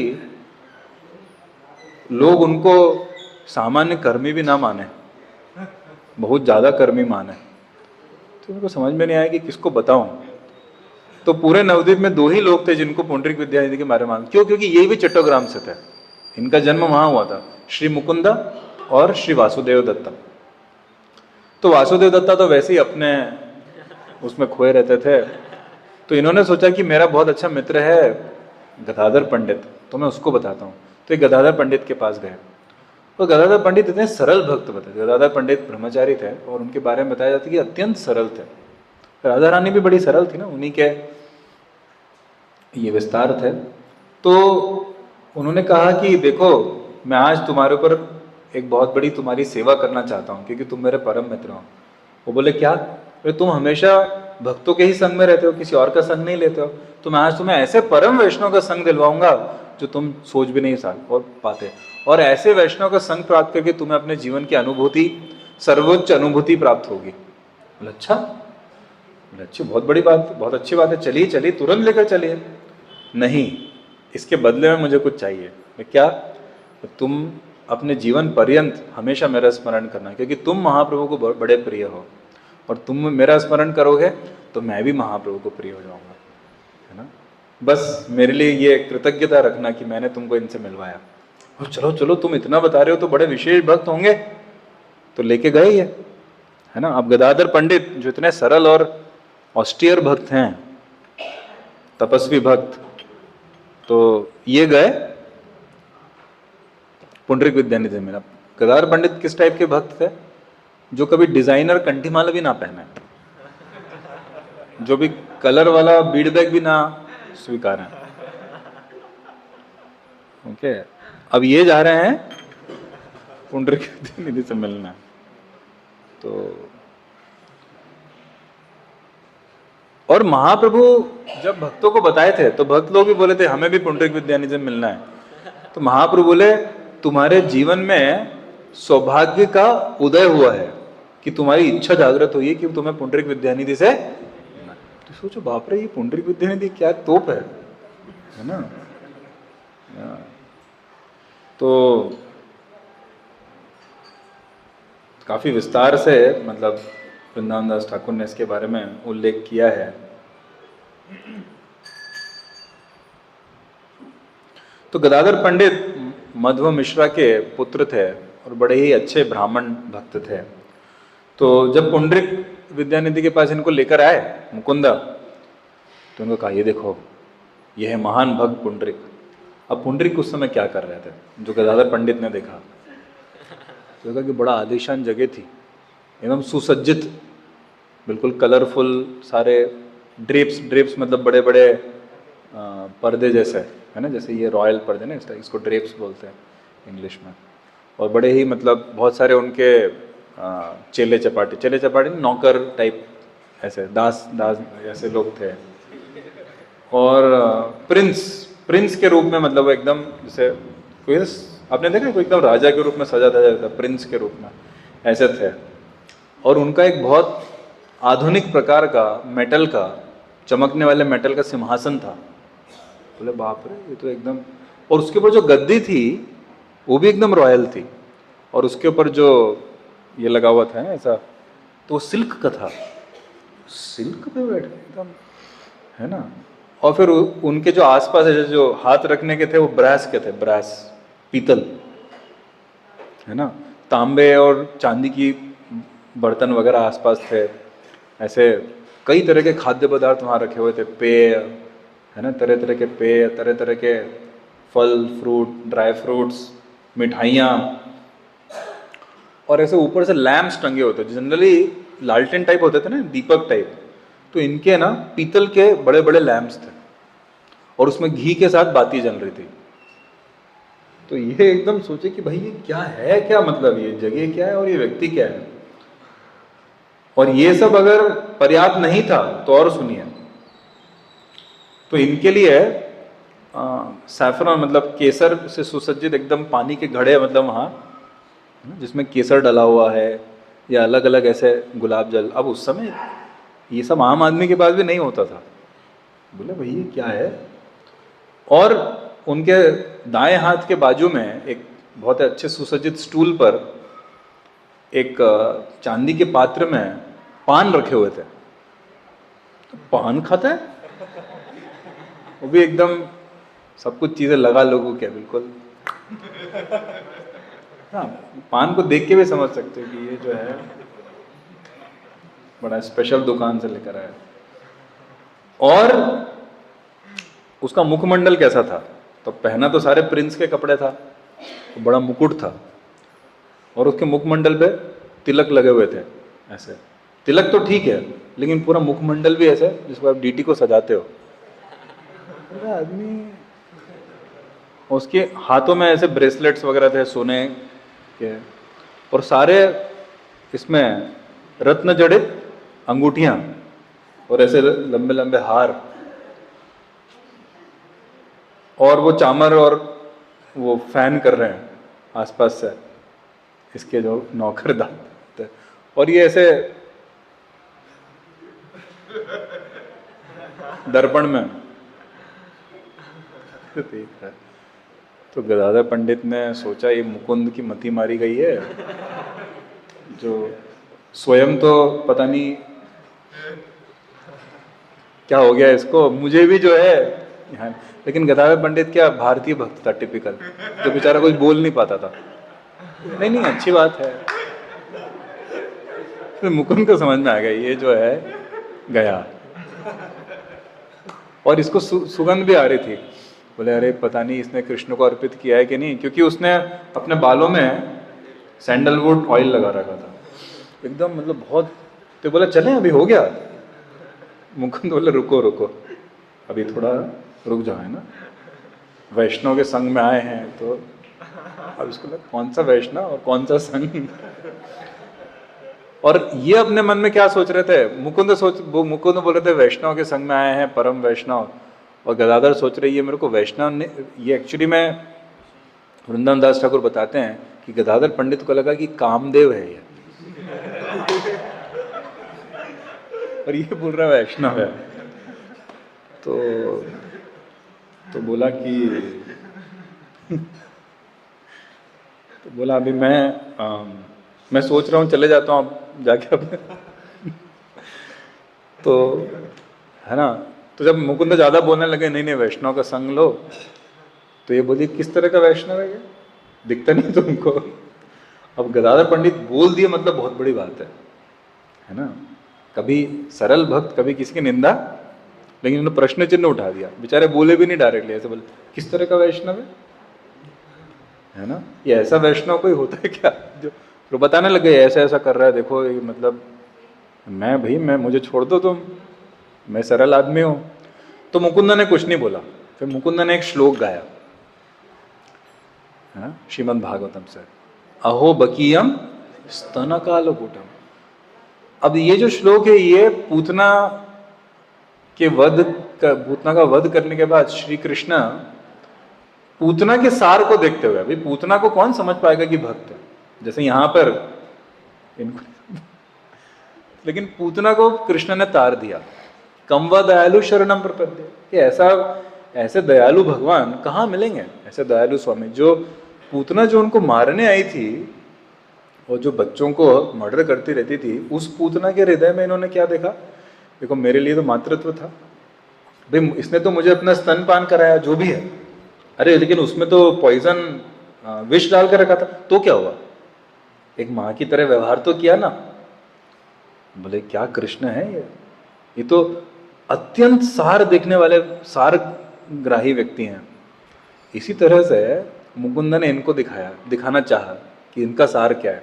जैसे ही इन्होंने कृष्ण की महिमा गुणगान करना प्रारंभ किया भागवतम से, ये पगला गया, ये पुंडरीक विद्यानिधि, और ये एकदम कांच को ऐसा फेंका इन्होंने, और फिर जो है ऐसे करके ना, हे गोविंद, हे कृष्णा, हे मुरारी, और पगला गए एकदम। और फिर इन्होंने क्या किया, इनके इनके आंखों से एकदम आंसू, ऐसे आंसू आने लगे कि इनका मेकअप पूरा, हाँ, और वो आंसुओं के साथ इन्होंने इनके पास में एक पात्र भी था जिसमें वो जो सुगंधित जल था ना गंगा का, और वो उठा के फेंकने लग गए चारों तरफ, और एकदम एक्सटेसी में आ गए। इनके मतलब इधर से इनके प्रिंस के कपड़े वपड़े से फाड़ दिए, मुकुट उठा के फेंक दिया, और जो ये जो आसपास इनके जो पीतल उतल के सब पड़े थे इधर उधर कहाँ फेंक रहे हैं और क्या। और गदाधर अभी डर गया, इसको क्या हो गया, अभी तक तो ठीक था, और अपने बाल बाल ऐसे करने लग गए, पूरा एकदम मतलब अलग ही दृश्य हो गया। और रोने लग गए, और तब तक मुकुंद रुक गए थे, क्योंकि भाई इनमें जो इस तरह का ये अंतर आया है, तो ये बोलने लगे मुकुंद के पास आके, बोलो बोलो कृष्ण की महिमा, बोलो बोलो कृष्ण कृष्ण हरि हरि। तो मुकुंद वापस कृष्ण का गुण गाने लगे और गाने लगे। उनकी तो आवाज बड़ी मधुर थी।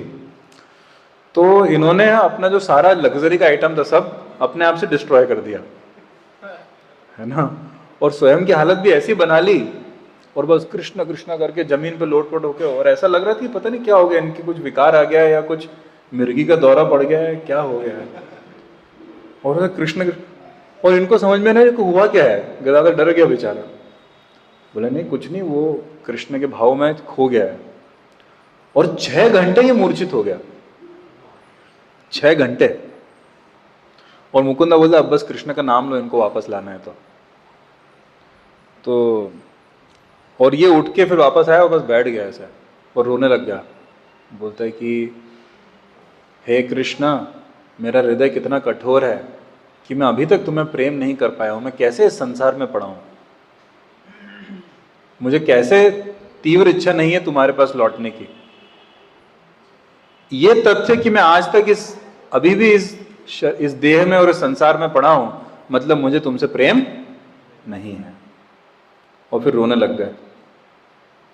वो गदाधर को लगा बाप रे, ये तो सबका बाप निकला, है ना। इसकी भक्ति और हमारी भक्ति, हम तो मतलब नास्तिक है। हमको लगा हम महान भक्त हैं, लेकिन हम क्या हैं, नास्तिक हैं इसके आगे।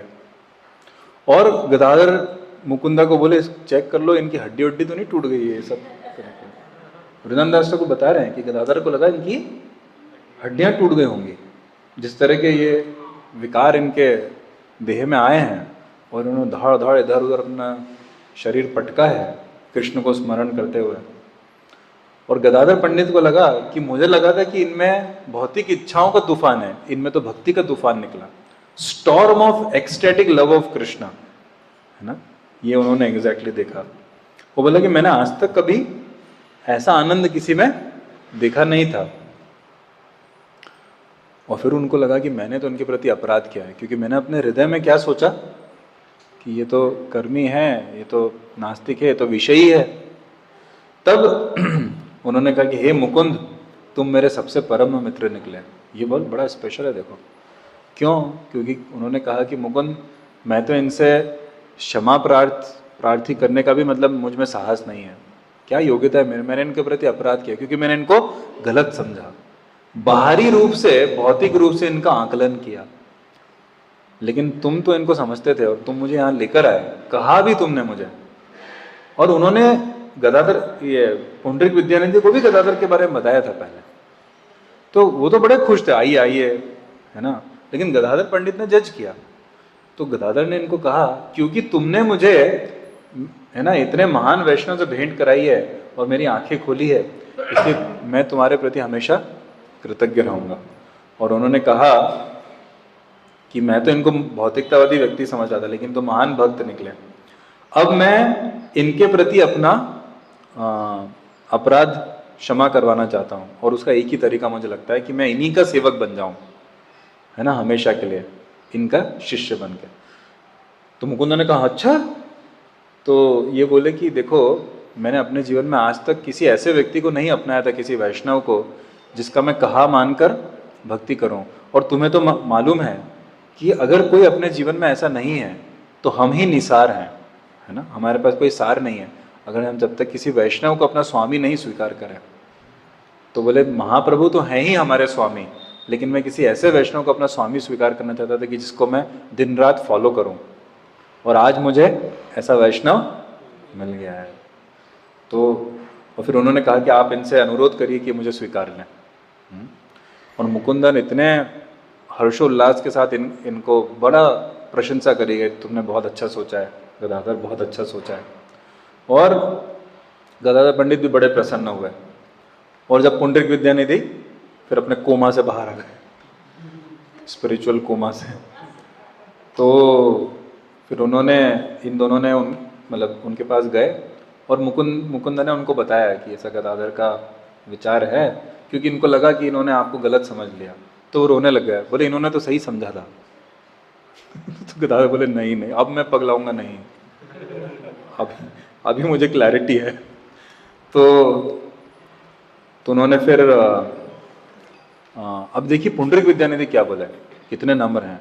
ये कहे कि मैंने अपने पिछले कई सौ जन्मों में बहुत सारी पायस एक्टिविटीज, बहुत सारे पुण्य कार्य किए होंगे कि मुझे गदाधर पंडित का दास बनने का मौका मिल रहा है। गदाधर पंडित जिस तरह का भक्त है, शची माता है इनके ऊपर विश्वास करती है ना, चैतन्य महाप्रभु को संभालने के लिए। अरे जो महाप्रभु का मैंने आज तक दर्शन नहीं किया है, वो महाप्रभु इनके साथ अपने पिछले 18 वर्ष बिताए। जब महाप्रभु को कुछ हो जाता है तो गदाधर उनको संभालते हैं, जैसे जब कृष्ण को कुछ हो जाता है तो राधा रानी उनका ध्यान रख पाती थी ब्रज में। तो उन्होंने कहा कि ये गदाधर पंडित जो हैं, मैं इनसे कुछ भी संबंध प्राप्त करके मैं धन्य हो गया हूँ। और गदाधर को लगा बाप रे ये क्या बोल रहे हैं।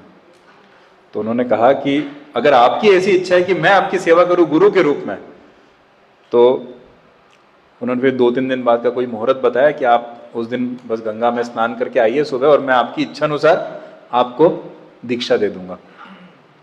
तो बड़े खुश हुए और गदाधर को लगा कि अब इन्होंने अपने सेवक के रूप में मुझे स्वीकार करके मुझे क्षमा कर दिया है।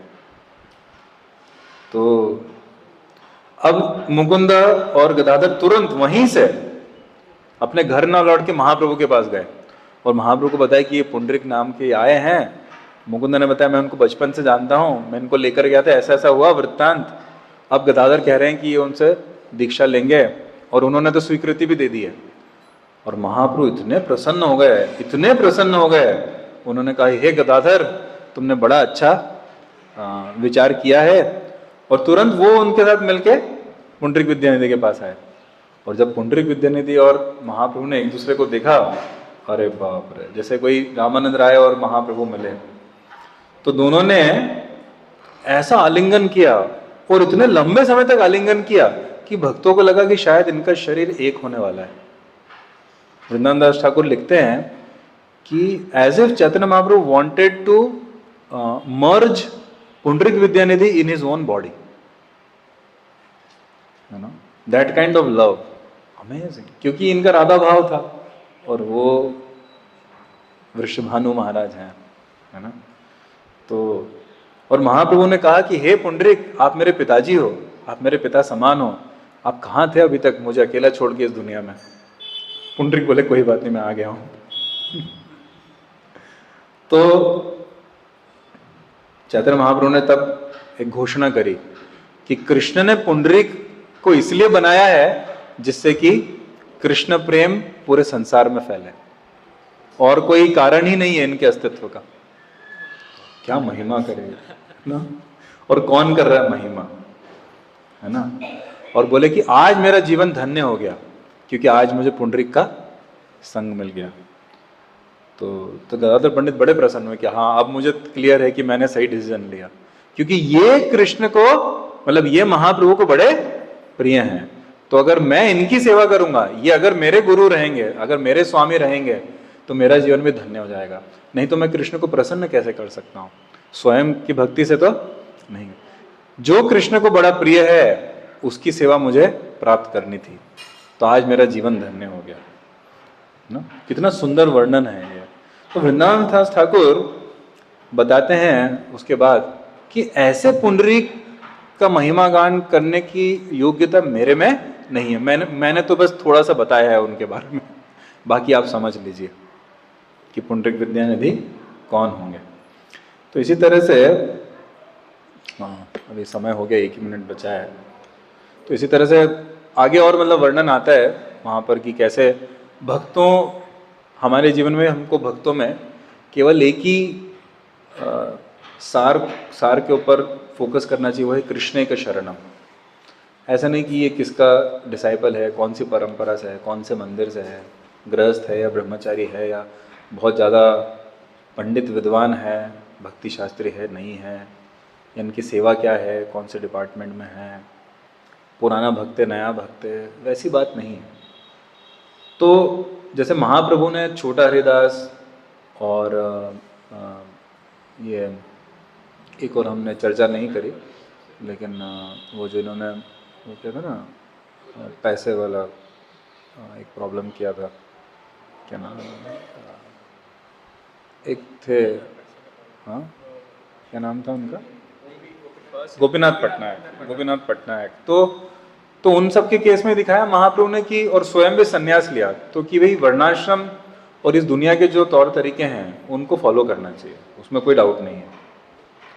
तो है ना, तो ऐसा नहीं कि हमें अपना ड्यूटी नहीं करना है, कि अपना व्यवहार सही से नहीं रखना है, लेकिन जब हम दूसरों को देखते हैं तो हमें ये देखना चाहिए कि उनका सार क्या है, कृष्ण के शरणम, कृष्ण के प्रति भक्ति। जो प्रभुपाद जी ने इस तात्पर्य में आज पूरी यही थीम पर बताया है कि इस भौतिकतावादी जीवन में, इस भौतिकतावादी संसार में जीवन का कोई अर्थ नहीं। उन्होंने प्रहलाद महाराज को कोट किया और बताया कि ये अल्पज्ञ राजनीतिज्ञ जो हैं ये सोचते हैं कि भौतिक जीवन ही सब कुछ है, इसे छोड़ते नहीं है। लेकिन युधिष्ठिर महाराज को देखिए, परीक्षित महाराज को, जन्मेजय को, और यहाँ सुखदेव गोस्वामी जो कह रहे हैं कि इन सभी ने जीवन का सार समझ लिया कि जो यहाँ प्रभुपाद जी ने दिया है। इस प्रकार भगवत भक्त कभी भी भौतिकतावादी जीवन की चमक दमक से मोहित नहीं होते और बस श्री कृष्ण की परंपरा का पालन करते हैं। मतलब श्री कृष्ण की भक्ति परंपरागत रूप से अपने जीवन में पालन करते हैं। बस कृष्ण कृष्ण कृष्ण, यही एक उनके जीवन का सार, उनके जीवन का विचार, उनके जीवन का गंतव्य है ना, ये उनके जीवन का गोल है ना, ये सब यही रहता है। और प्रभुपाद जी ने भी हमको यही सिखाया। हर जगह उन्होंने बस मंदिर, वही जो हम चर्चा करते, बिल्डिंग कैसी हो, या है ना कोई आपके पास रिसोर्सेस कैसे हो, है ना, कोई फर्क नहीं पड़ता है दुनिया के किस क्षेत्र में हो, है ना, बस हरे कृष्णा कृष्णा कृष्णा हरे हरे, हरे राम राम राम हरे हरे। ग्रंथराज श्रीमद् भागवतम की जय, श्रील प्रभुपाद की, श्री हरे कृष्ण महामंत्र की, श्री नाम संकीर्तन यज्ञ की, श्री राधा वेणी माधव की, श्री जगन्नाथ बलदेव सुभद्रा मैया की, श्री गौर निताय की, श्री गंगा मैया की, श्री यमुना मैया की, श्रील प्रभुपाद की, अनंत कोटि वैष्णव वृंद की, निताय गौर प्रेमानंदे। बहुत बहुत धन्यवाद सभी भक्तों का। जय श्री प्रभुपाद की जय। आज नरोत्तम दास को तिरुभाव दिवस है, जय। तो एक 5 मिनट हम भजन गाएंगे। जय नीलो प्रेम धना,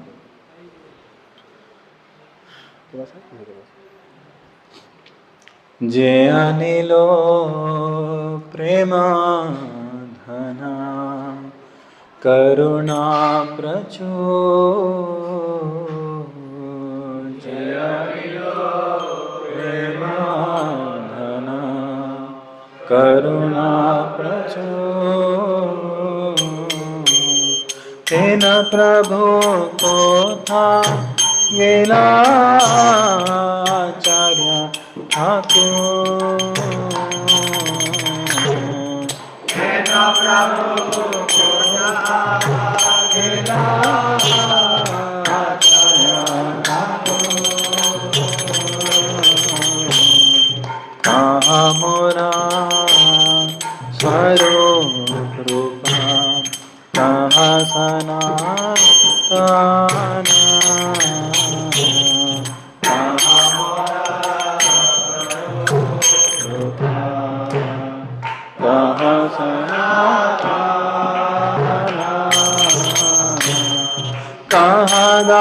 शरणो नाथ पतित पावन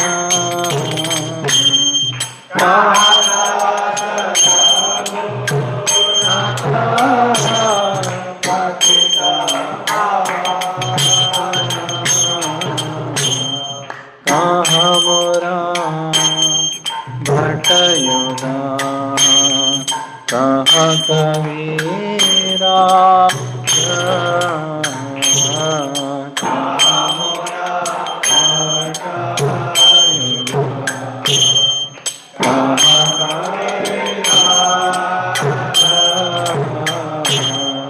एक काले कोठा गेला गोरा नटराज एक काले कोठा गेला गोरा नटराज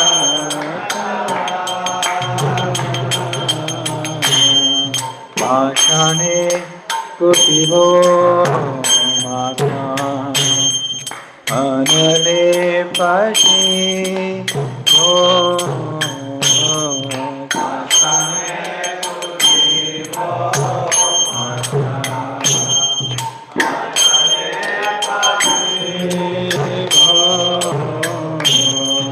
गौरंगा गुणिरा निधि कोठा गिले पारो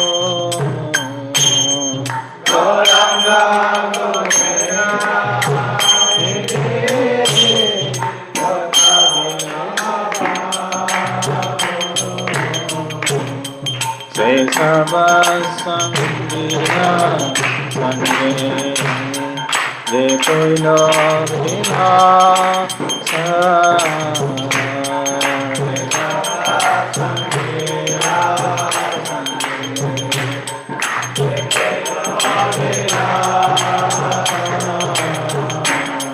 से संग न पाइया कांदे नरोत्तम दास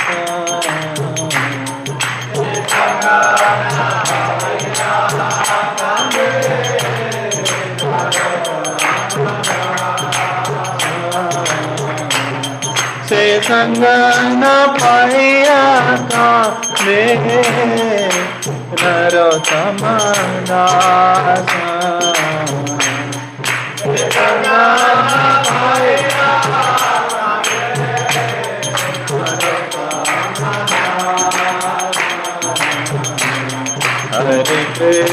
Hare Krishna Krishna Krishna Hare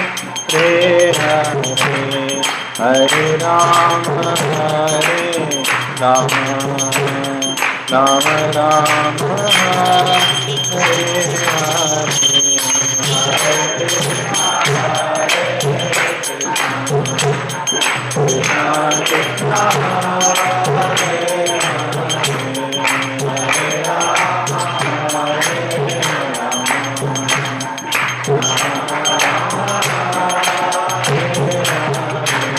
Hare Krishna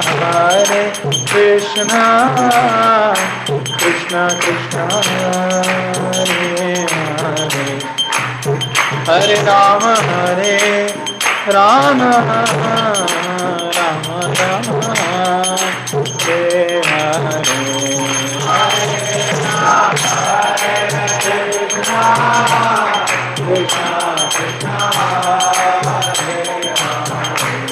Hare Hare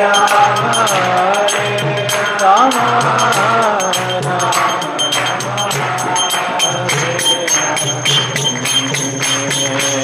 Hare Krishna Krishna Krishna Hare Hare Hare Rama Rama Rama Hare Hare Hare Krishna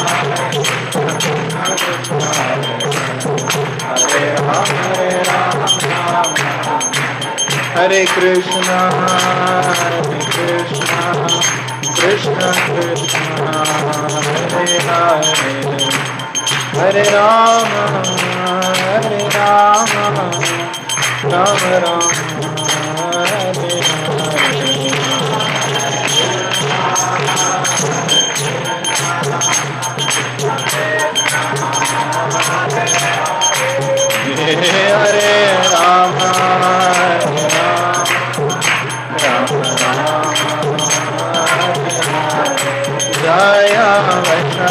Thakur वैष्णव ठाकुर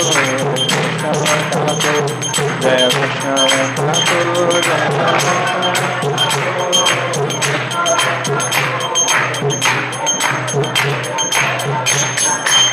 जय अनुतम दास ठाकुर नरतम दास ठाकुर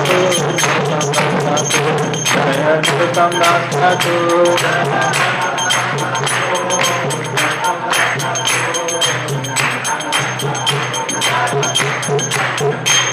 जय प्रभुपाद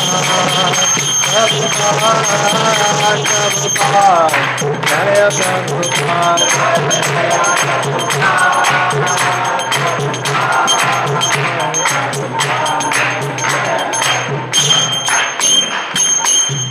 श्री नरोत्तम दास ठाकुर की श्री नरोत्तम दास ठाकुर तिरुभाव दिवस की निताय गौर प्रेमानंदे। हरे कृष्ण। बहुत बहुत धन्यवाद। तो मैं सभी भक्तों का बहुत आभारी हूँ। बहुत अच्छे आपने भक्तिमय सेवा आपने इतने समय से यहाँ राधा वेणी माधव और श्री प्रभुपाद जी की करी है। मैं तो पिछले 25 दिनों से कोई सेवा नहीं करा राधा वेणी माधव का, तो लेकिन मुझे बड़ा गर्व है कि आप सभी ने अच्छे से सेवा किया। वो इतना अच्छा मृदंग भी सीख गए। कौन बजा रहा था? आप बजा। ओ मुझे लगा सदानंद। सत्यम। और सभी भक्त ने अच्छे से प्रचार प्रसार भी कर रहे हैं, कैंप्स वगैरह भी दे रहे थे और विग्रहों की भी सेवा सभी अच्छे से कर रहे थे। और यहाँ पर कंस्ट्रक्शन सेवा भी और जो भी हरी बोल वेलकम। तो बाकी भी सभी भक्त सेवा कर ही रहे होंगे, मुझे तो इतना डिटेल नहीं मालूम है, लेकिन बड़े हर्ष की बात है। हरे कृष्ण। तो बहुत बहुत धन्यवाद। श्री प्रभुपाद की जय।